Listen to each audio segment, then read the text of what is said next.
제가 요즘 비전센터를 건립하면서 마음을 많이 썼더니 저의 정체성에 혼란이 왔습니다. 내가 목사인지 내가 목수인지 헷갈립니다. 제가 건축업자인지 목사인지도 헷갈립니다. 제가 누구일까요?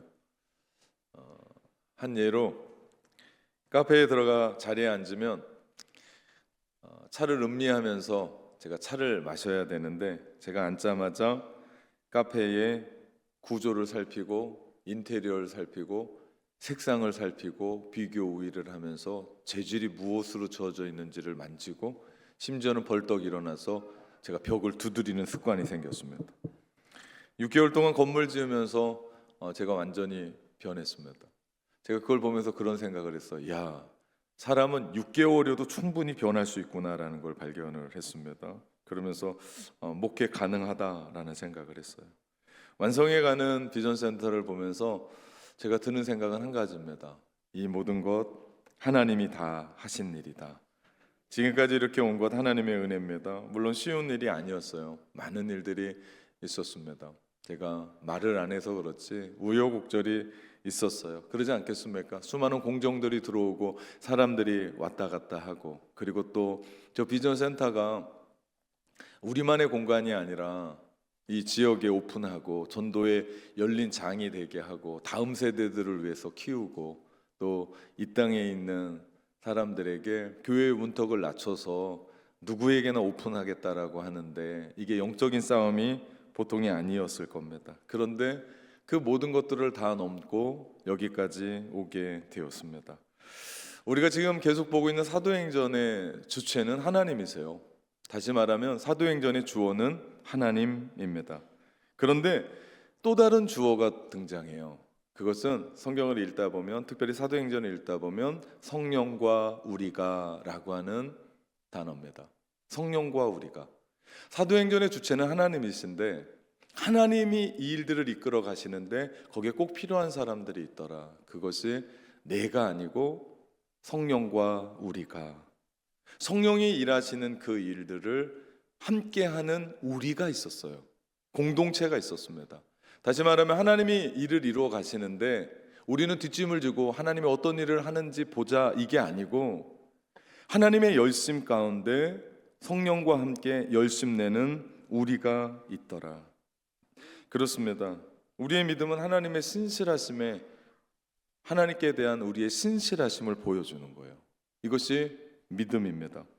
하나님이 비전센터를 우리를 통해서 이루어 가심을 보게 됩니다. 지난주에 우리 아시바가 거치고 감싸고 있었던 것이 떼어지면서 다들 감탄을 하세요. 우리 용당동에 정말 명품 건물이 들어섰다고 다들 기뻐하십니다. 이 비전센터를 보면서 저는 우리 교회의 저력을 보게 됐어요. 그건 다른 것이 아닙니다. 당회와 온 성도들이 한마음 한뜻이 되어서 하나님의 꿈을 이루어가는 것을 본 거예요. 저는 비전센터가 건립되어지고 완성된 게 기쁜 게 아니고 더 기쁜 건 하나님의 비전을 위해서 성령이 하나 되게 하신 것을 지켜가면서 하나님의 한 비전을 가지고 우리가 하나 돼서 함께 간다는 게 저는 더 기쁘고 더 의미가 있습니다. 지난주에 우리 젊은 엄마들이 함께 모여서 키즈 카페, 우리 20평이 키즈 카페거든요. 거기를 어떻게 아이들에게 좋게 꾸밀 수 있을까 모였습니다. 그리고 상의를 함께 했어요. 그러면서 다음 주에 모여서 그 안에 어떤 아이들이 좋아하는 어떤 놀이기구를 집어넣을 건가를 의견을 나누고 있습니다. 1층 카페도 우리 80평인데 그 안에 이름을 어떻게 할까 고민하다가, 제가 담임 목사잖아요. 제가 지으면 이름이 되거든요. 그런데 그게 아니고 우리가 함께 가자고 그랬으니까 이름을 공모를 했습니다. 그랬더니 이름이 수없이 들어왔어요. 62개. 넘기기도 어렵더라고요. 그래서 62개를 A4 앞뒤로 꽉 채워서 우리 교회 모임마다 우리 리더들 모이고 부리더들 모이고 당회 모이고 모임마다 제가 그 프린트에 가서 뿌렸습니다. 그리고 62개 중에 가장 좋은 이름을 공모해달라고 얘기를 했어요. 그래서 1, 2, 3 1번이 최고 좋은 이름, 2번이 괜찮은, 3번이 그래도 낫겠다 하는 이름을 선정을 했는데 그 중에 가장 많이 뽑힌 이름이 만나입니다. 만나. 그래서 만나 카페로 교회 이름이 아니죠. 카페 이름이 지어졌어요. 그래서 간판이 제작되어 들어갑니다. 그 뜻이 두 가지래요. 이중의 의미. 광야에서 이스라엘 백성들과 그리고 모세에게 하나님이 내려주셨던 하늘의 만나, 그리고 또 하나는 우리가 낙원교회 카페에서 만나에서 만나랍니다. 이중의 의미. 누가 지었는지 정말 잘 지었습니다. 훌륭한 이름입니다. 비전센터가 이렇게 온 세대가 함께하는 공간이 되고, 우리가 작년에 이 비전센터 짓겠다라고 했던 저 포스터 기억하십니까? 교회 곳곳에 붙어있는, 여기서 하나님의 꿈을 이야기하자, 온 세대가 함께 하나님을 경험하는 공간. 그래서 지금까지 건립위원회뿐만 아니라 온 성도들이 마음을 모았고 기도했고, 사실은 기도함으로 시작된 우리 비전센터거든요. 그래서 지금 미라클 50일 기도하면서 완공하려고 달려가고요. 그리고 이 공간을 그 누구 한 사람이 좌지우지하는 것이 아니라 우리 모두가 다 온 세대가 함께하는 공간이 되고자 함께 하나님의 꿈을 이야기하고 여기까지 오게 됐습니다. 이것이 하나님의 은혜죠. 이렇게 된 이유는 한 가지예요.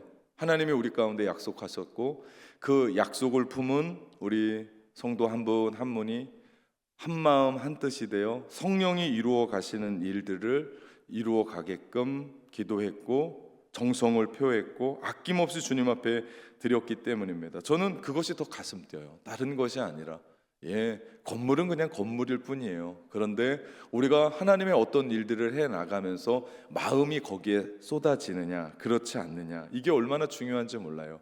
제가 가장 마음이 따뜻한 부분이 이겁니다.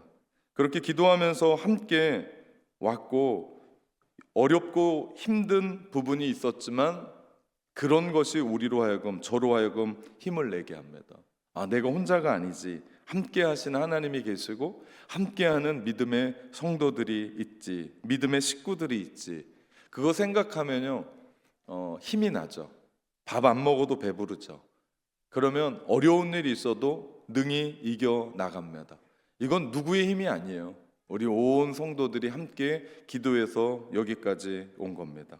우리가 이 땅에 살아가면서 힘있게 살아가는 방법은요, 밥 많이 먹어서가 아니에요. 돈 많이 벌어서가 아닙니다.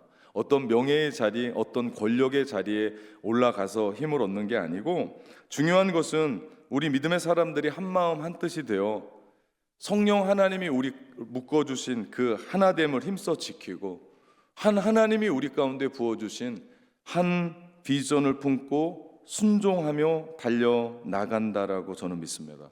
여러분, 여기가 교회예요.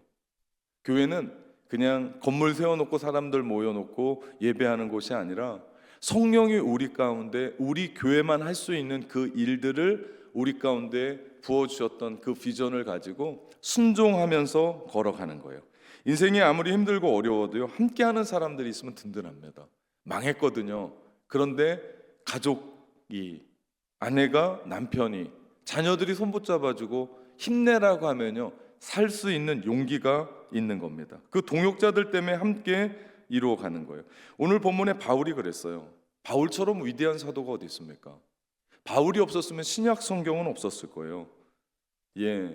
신약 성경 27권 중에 13권 혹은 14권을 쓴 사람이 사도 바울이거든요.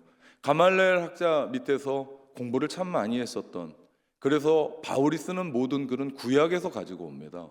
구약에 능통했었던 사람이라는 겁니다. 그리고 그는 하나님의 능력을 가지고 있었습니다. 그리고 경험도 있었어요.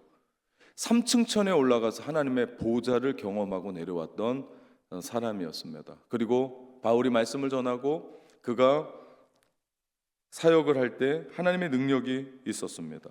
그렇게 능력이 있었고 배웠고 출중했던 사람이었지만 그에게도 혼자는 아니었다는 거예요. 저는 바울에게 하나님이 붙여주셨던 동역자들을 살펴보면서 오늘 같이 말씀을 나누고자 합니다. 지난 시간 바울은 아테네 아레오바고에서 복음을 전했어요. 수많은 철학자들 앞에서 알지 못하는 신이라고 하는 그 신전을 가지고 너희가 알지 못했던 그 신이 하나님이라고 이야기하면서 논쟁하면서 하나님을 증거했지만 별 소득이 없었어요. 그러면서 아덴에서 발걸음을 돌려서 고린도로 갑니다. 아덴과 고린도는 80km가 떨어져 있는 그 길을 걸어가요. 바울이 어떤 심정이었을까요? 지금까지 바울의 반대자로 인해서 심신이 피곤한 상태예요. 어려운 상태입니다. 돌에 맞고 매를 맞고 모함과 폭언과 수많은 사람들 앞에서 이미지가 구려버렸어요. 예, 얼마나 극렬한 반대자들이 일어났는지. 감옥에 갇혔어요. 나그네같이 이곳저곳을 돌아다니면서 그의 마음과 몸은 지칠 대로 지쳐 있었을 겁니다. 거기에다 아테네에서 철학자들과 논쟁하면서 진을 다 빼버렸어요. 그리고 그렇게 했으면 좀 하나님이 부어주시는 은혜로 믿음의 사람들의 열매를 맺으면 얼마나 좋습니까? 예, 돌아오는 사람들도 얼마 없었습니다. 열매가 얼마 없었어요. 그리고 바나바와 헤어진 지가 오래요. 그렇게 절친이었던 바나바와 함께 사역했을 그때가 그리웠을지 모릅니다. 데살로니가의 동역자였었던 실라와 디모데도 띄워놓고 온 상황입니다. 몸도 피곤하죠.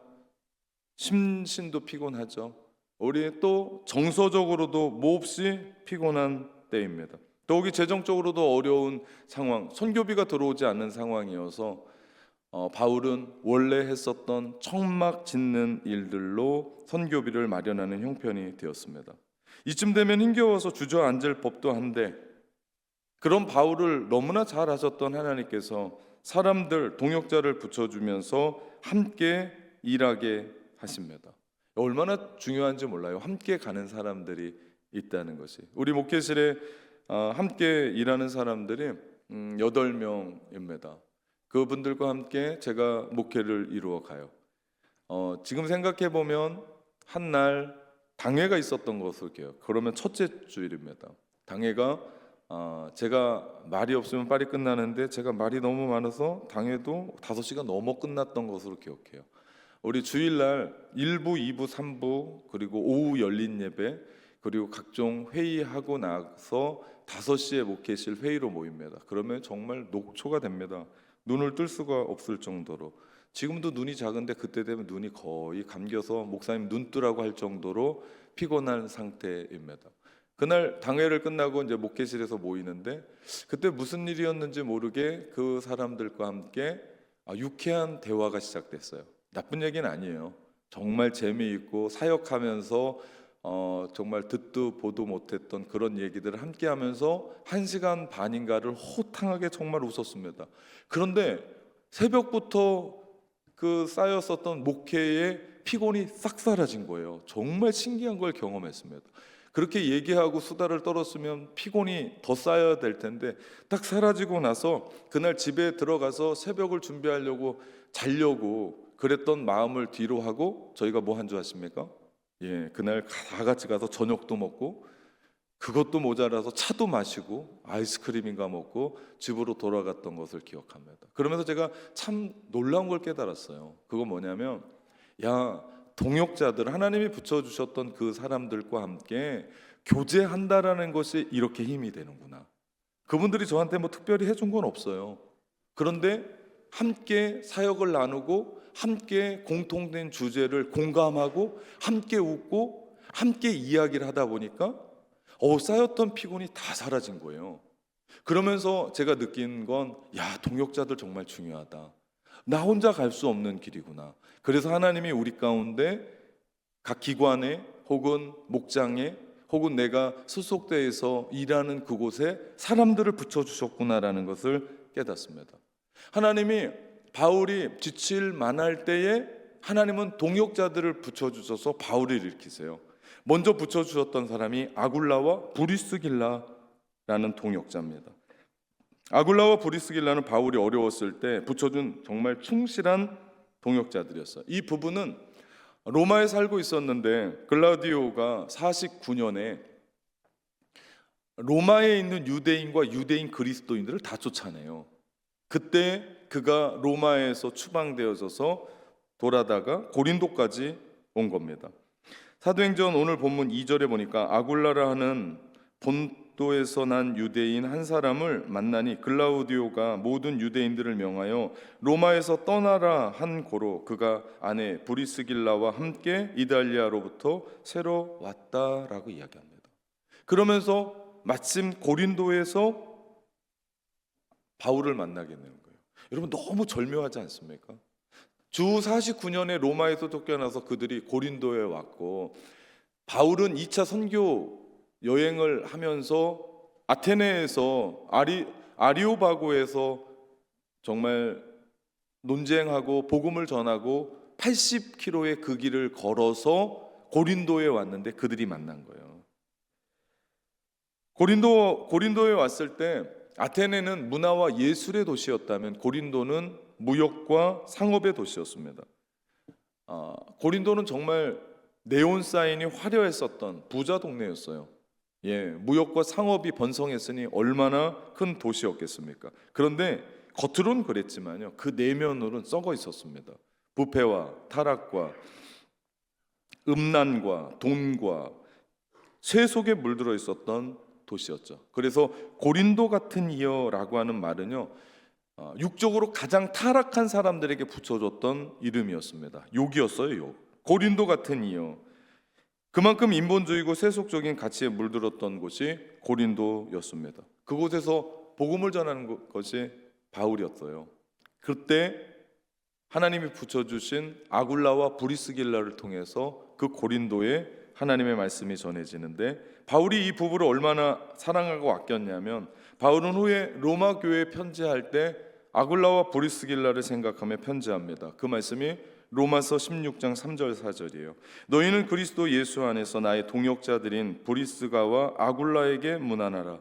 그들은 내 목숨을 위해 자기들의 목까지도 내놓았나니 나뿐 아니라 이방인의 모든 교회에도 그들에게 감사하느니라 고백합니다. 바울이 나중에 복음을 전하다가 단두대에 쓰거든요. 순교할 때 브리스길라와 아굴라 부부는 바울을 대신해서 목을 내놓을 정도로 바울과 함께 사역하고 동역했던 사람입니다.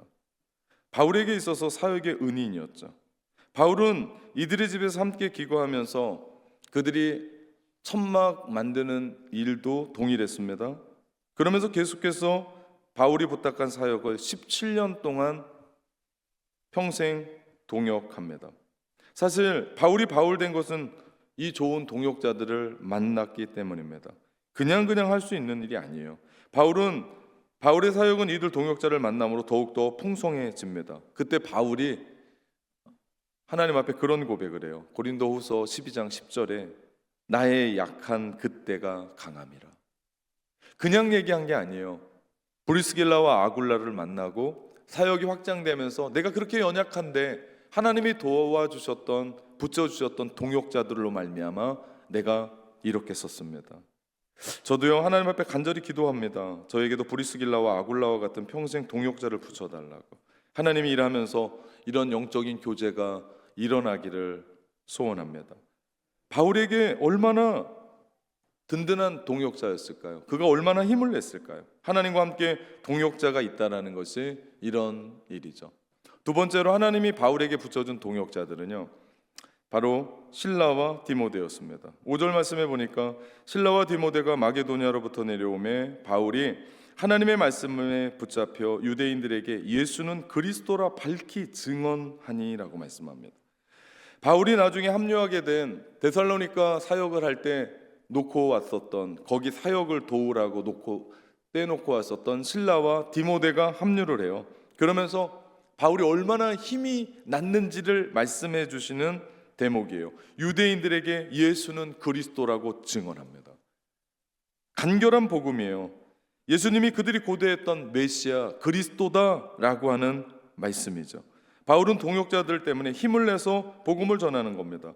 실라와 디모데가 합류했을 때 데살로니가에서 일어났었던 좋은 소식을 전해주는 거예요. 데살로니가에서도 바울이 복음을 전하면서 쫓겨나왔거든요. 수습도 못하고 나왔거든요. 그때 그들이 있으면서 마무리하고 데살로니가에서 일어났었던 좋은 소식, 복음의 좋은 영향력을 바울에게 전하는 거예요. 얼마나 힘이 됐을까요? 뿐만 아니라 빌립보 교회로부터는 선교 헌금을 받아서 옵니다. 빌립보 지역에서 복음 전하다가 감옥에까지 투항하고 그 속에서 쫓겨났었던 사도 바울이었는데, 빌립보 교회에서 바울을 향해서 선교 헌금을 모아서 바울에게 준 거예요. 결과 바울은 다시 선교하는 일에 전념할 수 있게 됩니다. 바울은 모든 궁핍과 환난으로부터 위로를 받은 거예요. 여러분, 함께 한다는 것이 이런 겁니다. 너무나 놀랍죠? 지금 바울은 고린도에서 사역을 하고 있어요. 그리고 그 누구도 오늘날처럼 SNS가 너무 발달해서 페이스북에 내가 지금 어떤 상황입니다 사진을 올린 것도 아니고 글을 쓴 것도 아니에요. 그런데 믿음의 백성들이, 믿음의 하나님의 사람들이 데살로니가에서, 빌립보에서 실라와 디모데를 통해서 바울을 위로하러 오는데, 바울에게 꼭 맞는, 마치 맞춤형의 은혜를 주시듯이 그를 위로하고 있고 그를 세우고 있더라.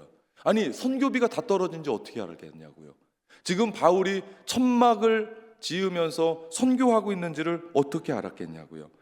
하나님께서 붙여주신 그 일들을 보면요, 정말 놀랍습니다. 제가 우리 건축업자가 아니잖아요. 목사잖아요. 저도 처음 져보잖아요. 제가 뭘 알겠습니까? 그런데요, 하나님이 정말 붙여주신 정말 꼭 맞는 사람들이 저에게 있고, 저에게 정말 정직하게 조언을 해주고 그거에 대해서 맞다 안 맞다라고 말씀을 해주니까 이게 지어지는 거예요. 제가 너무 감사한 게 그건 거예요. 정말 그때 꼭 맞는 사람이 저한테 오는 거예요. 하나님이 붙여준 동역자들이죠. 그거 없었으면 안 됐어요. 그거 없었으면 쉽지 않았습니다. 그런데 정말 많은 정보들이 오는데 그 중에 선별해야 될 거 아니에요. 보석을 선별해야 될 거 아니에요. 그것을 해줄 수 있었던 그 일이, 우리가 함께 기도했고 제가 뭔가를 선택해야 돼요. 그잖아요. 색깔도 선택해야 되고 종류도 선택해야 되고 견적도 선택해야 되고, 무조건 싼 것만 잡으면 안 돼요. 무조건 비싼 것만 잡아도 안 돼요. 이게 왜 비싼지 왜 싼지에 대한 부분들을 제가 어떻게 알아요? 그런데 정말 꼭 맞는 분들을 전 하나님이 저에게 붙여준 동역자라고 믿습니다. 그래서 지어지는 거예요. 동일해요. 사역도 동일해요. 저 혼자 다 못해요. 뭐 그렇다고 여러분에게 설교를 도와달라는 건 아니에요. 하나님의 일들을 함께 나가면서 우리 모두는 동역자다. 안 되면 저를 보고 미소라도 지어주시고, 지금 이런 표정은 안 돼요. 제가 설교가 진행이 안 되거든요. 너무들 진지해요. 저만 진지하면 되거든요. 그러면 함께 가는 겁니다. 이들의 도움을 통해서 바울은 오직 복음을 전하는 데만 힘썼어요. 얼마나 감사한 일입니까? 복음 바울이 전해요. 그러나 바울이 혼자 할 수 있다고요? 아니요. 바울 역시도 제대로 복음을 전할 수 있기 위해서는 수많은 동역자들이 필요했고 함께하는 사람들이 필요했습니다. 바울이 데살로니가로부터, 빌립보로부터 왔던 실라와 디모데를 통해서 큰 위로를 받게 됩니다. 하나님의 일을 할 때 우리는 이런 자세와 태도를 가지고 있어야 돼요. 나만 독불장군으로 일하면 안 돼요. 또 너만 일하라고 해서도 안 돼요. 나는 가만히 있고. 우리 어떻게 해야 돼요? 함께 해야 돼요. 함께 가는 거예요. 함께 이뤄가는 거예요. 여러분, 우리가 하나님의 일을 해나갈 때 혼자도 잘할 수 있는데 왜 혼자가 무너지냐면 이건 영적인 전쟁이기 때문이에요. 그래서 우리 올해 특별한 새벽 40일 깨우면서 요한계시록을 읽었잖아요. 주제가 뭐예요? 우리 믿음의 성도들이 함께 어깨동무하면서 세상으로부터 오는 악의 세력을 이기자라는 메시지였잖아요. 우리 모두가 함께 어깨동무하면서 전진해 나가야 돼요. 우리 서로가 함께하면서 정서적으로 지지해주고, 영적으로 지지해주고, 물질적으로 지지해주고, 함께 섬김과 말씀으로 동역하는 거예요. 함께하는 겁니다. 공동체는 함께하는 거예요. 그 뜻이 함께잖아요. 우리는 공동체로 하나로 묶여져서 함께 예배하는 거예요. 그렇기 때문에 예배만 잘 드리고 은혜 받고 돌아가면 안 돼요. 은혜 받고 예배 잘 드리고 했으면 성도의 교제를 통해서 함께 은혜가 쏟아져 나와지고 함께 해야 됩니다. 이철환 작가의 연탄길이라고 하는 우리 2000년도에 나온 베스트셀러인데요. 그 이야기 중에 한 토막에 결혼식 얘기가 들어가 있습니다. 결혼식 날 아버지의 팔짱을 끼고 아름다운 신부가 입장하였는데 신부가 한쪽 다리를 절면서 들어왔다. 다른 쪽보다 짧은 다리를 이끌고 힘겹게 신랑 앞으로 거의 다 왔을 무렵 갑자기 신부가 넘어지고 말았습니다. 순식간에 일어난 일이어서 하객들과 신부 아버지는 당황했고 신부는 그 자리에서 어쩔 줄을 모르고 있었습니다. 하지만 그때 신랑이 달려오더니 신부의 손을 잡아 일으키며 팔짱을 꼈습니다. 그리고 신부와 같이 걸어가서는 주례자 앞에 서서 신랑은 자신의 한쪽 발을 웨딩 드레스 밑으로 살며시 들어밀어 신부의 짧은 발을 자신의 발등에 올려놓고는 얼굴 가득한 미소를 지었습니다. 여러분, 이게 함께하는 거 아니에요? 세상 완전한 사람 없습니다. 모든 사람이 부족해요. 누군가가 내 밑으로 그 발을 내밀어서 그 짧은 그 다리를 보충해 줄 수 있다면 설 수 있는 거 아닙니까? 다독거리고 함께하고 우리 함께 가자. 이게 교회 아니에요? 이게 사역 아닙니까? 누군가가 해결하겠지. 누군가는 없어요. 내가 안 하면. 누군가가 함께 하겠지. 내가 안 하면 누군가는 없어요. 여러분, 그 부족함을 다독여주고 채워주고 평생 반려자로 서로 지지대가 되겠다라고 약속하는 것이 결혼 아닙니까? 세상도 그렇게 살아가는 거 아니에요? 그러면 우리 신앙생활 다르지 않는 거 아닙니까? 부족한 사람들이 모여서 함께 지지해 주는 거 아니에요? 응원해 주는 거 아니에요? 부족해요. 2% 부족해요. 그거 뭐라고 손가락질하지 않고 그 2% 부족한 걸 나의 것들로 채워주는 곳, 그것이 교회고 이것이 사역 아니겠습니까? 함께 한다라는 그 이야기는 그냥 같이 있다는 얘기가 아니에요. 이 이야기를 너무나 잘 푼 말씀이 빌립보서 2장 2절에 있는 말씀입니다. 마음을 같이 하여. 마음을 같이 하는 것이에요. 뜻을 같이 하는 거죠. 사랑을 가지고 뜻을 합하여 한 마음을 품어. 이 말씀이에요. 이것이 함께 한다는 거예요. 그냥 옆에만 있어줘도 좋아요. 그런데 마음을 같이 하여 같은 사랑을 가지고 뜻을 합하여 한 마음을 품는 것. 바울이 그렇게 만난 디모데와 실라를 통해서 이 영적인 지도자, 영적인 동역자들 통해서 힘이 났죠. 하나님이 그렇게 바울에게 붙여준 사람들이었습니다. 세 번째 사람들이 있었는데요. 그는 유스도와 또 하나는 그리스도보입니다. 하나님이 붙여준 또 다른 위로자들이었어요. 7절 말씀해 보니까 거기서 옮겨 하나님을 경외하는 디도, 유스도라는 사람의 집에 들어가니 그 집은 회당 옆이라. 8절 그 회당장 그리스도보가 온 집과 더불어 주를 믿으며 수많은 고린도 사람도 듣고 믿어 세례를 받더라.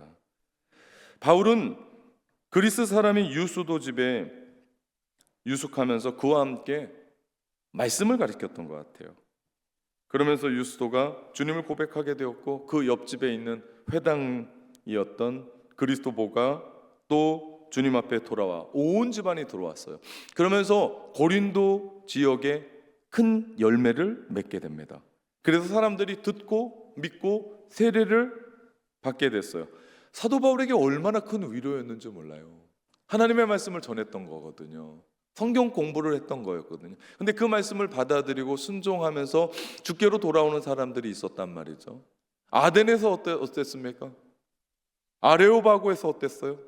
그 철학자들과 함께 그 진리의 말씀을 그렇게 전했는데 열매가 없었어요. 그런데 고린도에 와서 하나님의 말씀을 전하는데 얼마나 큰 은혜를 받았는지 모릅니다. 사람들이 돌아오는 거예요. 여기에 교회의 사명의 글이 아주 짤막하게 있습니다. 8절 마지막에 보면 뭐라고 얘기합니까? 8절 마지막으로 다시 한번 띄워주시면요, 세 단어를 보게 돼요. 듣고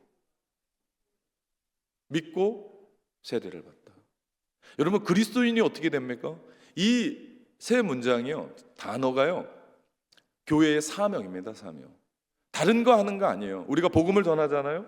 그러면 사람들이 믿잖아요. 그러면 어떻게 돼요? 세례를 받죠. 이렇게 그리스도인이 되는 거예요. 듣는 것. 우리가 온 교회가 우리 26차 작정 기도회 왔잖아요.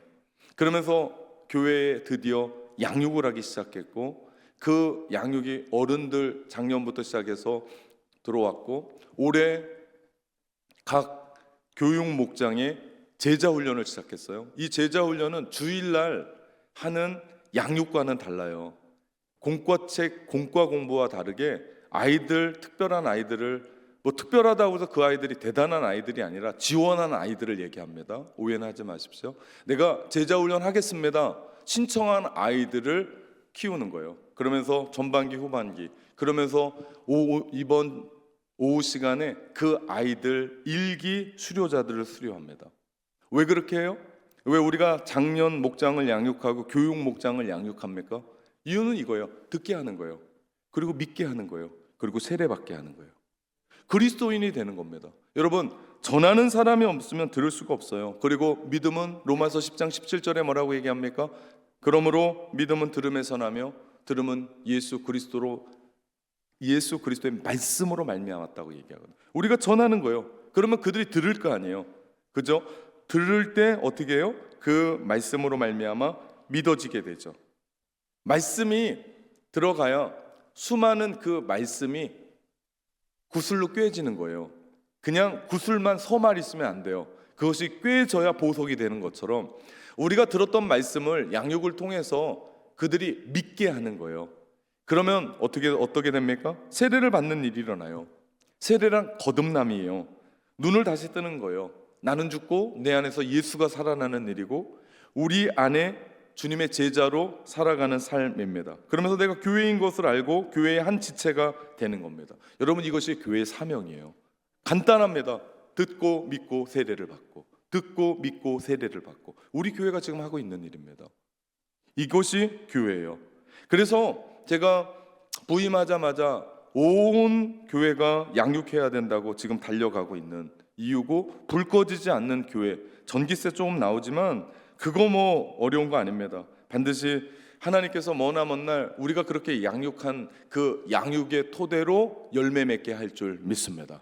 만약 혹시 우리 때에 열매 맺지 못해도 전 상관이 없습니다. 왜냐하면 그가 반드시 들은 말씀으로 주께로 돌아올 거거든요. 반드시 주의 말씀을 들은 대로 그 가정을 주께로 돌이킬 거거든요. 누군가를 주께로 돌이키는 역사가 있게 될 거거든요. 그렇기 때문에 우리는 계속해서 나가는 거예요. 바울은 유스도와 그리스도보를 통해서 하나님의 위로와 격려의 힘을 얻습니다. 마지막, 바울에게 있어 가장 큰 동역자는 성령님이셨어요. 오늘 말씀 9절 10절에 보니까 밤에 주께서 환상 가운데 바울에게 말씀하시되 두려워하지 말며 침묵하지 말고 말하라. 내가 너와 함께 있음에 어떤 사람도 너를 대적하여 해롭게 할 자가 없을 것이니 이는 이 성 중에 내 백성이 많음이라 하시더라. 아멘. 많은 고린도 사람들이 주님을 믿는 가운데 주신 환상이에요. 무슨 의미입니까? 유럽 대도시에 복음을 전하면서 유대인과 이방인이 합세해서, 바울은 유대인이었어요. 그럼에도 불구하고 동족들과 이방인이 합세해서, 이방인이 그렇다면 이해가 돼요. 근데 동족들이 합세해서 바울을 모함했어요, 오해했어요, 폭언했어요, 심지어는 감옥에 가두었습니다. 데살로니가에서는 무리가 떼를 지어서 한 사람을 공격하는데, 여러분 이건 못 이깁니다. 이건 정말 공황장애가 올 만한 일이고 멘붕인 거예요. 정신이 하나도 없는 거예요. 그 소동이 어디까지 이뤄갑니까? 데살로니가에서 베레아까지 연결이 되고 뒤흔들어 놨습니다. 복음을 방해하는 사람들이었어요. 분명 고린도에도 다르지 않을 겁니다. 이 정도 되면 사람이 위축되고요, 소심하게 되고요, 두려워요. 이 정도 되면 못 전합니다. 덜덜덜 떨리거든요. 그때 주님은 고린도의 복음이 확장되도록 바울을 1년 6개월 동안 머물게 하셨을 뿐만 아니라 말씀을 가르치도록 용기를 주십니다. 성령님이 바울과 함께 하셔서 말씀하시는 거예요. 두려워하지 말라, 침묵하지 말고 말하라. 여러분, 이게 얼마나 위대한 말씀인지 몰라요. 왠지 아십니까? 바울이 지금까지 해왔었던 모든 것을 하나님께 인정받는 거예요. 내가 너를 지지한다, 내가 너를 응원한다, 너 지금 잘하고 있는 거다. 우리가 어떤 일들 잘하다가도요, 누군가가 한 소리 하면 실족하거든요. 그런데 떼거지로 일어나서, 무리가 일어나서, 심지어는 감옥에다 집어넣고 너 다시는 그 복음 전하면 안 된다, 다시는 그런 일들 하면 안 된다라고 얘기하는 그곳에 동역자들도 붙여주셨지만 바울에게 강력한 성령의 능력으로 환상 중에 보이면서 너 두려워하지 말라, 너 침묵하지 말고 전해라, 외치라. 지금 내가 하고 있는 일 잘하는 일이고 하나님의 미션을 감당하는 일이고 하나님의 사명을 감당하는 일이라고 바울에게 확증시켜주는 거고, 바울을 영원히 떠나지 않는 성령님이 그의 마음 가운데 위로를 주는 거고, 하나님이 말씀하시는 겁니다. 뭐라고요? 이 성에 내 백성이 많다. 이 성에 그렇게 너와 함께 따르는 사람들이 많다. 바울에게 위로하시는 일입니다. 열매가 있든 없든, 사람이 좋게 보든 보지 않든, 모함을 받든 받지 않든 외치라고 얘기하는 거예요. 복음을 전하라고 얘기하는 거예요. 하나님이 말씀하시는 동일하게 그 일들을 행하라. 주의 사역에 함께하는 여러분, 우리 안에 동역자들이 있음에 감사합시다.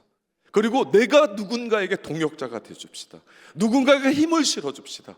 어떤 사람이 힘들고 어렵고 2% 부족할 때 손가락질하고 뭐라고 하는 게 아니라 내가 2%의 그 빈 공간을 채워주면서 그가 올바로 서서 복음을 전하도록, 그리고 성령님이 우리 가운데 함께 하셔서 우리 가운데 마음을 주시거들랑 우리도 일어나서 12.8 새 생명체 준비하면서 복음을 전하면서 두려워하지 마라, 침묵하지 마라, 말하라, 전하라, 외치라 했을 때 주 예수를 믿으십시오. 그러면 너와 내 집이 구원을 얻습니다. 당당하게 외치는 여러분 되시기를 주님의 이름으로 축원합니다. 사랑하는 성도 여러분, 담대하게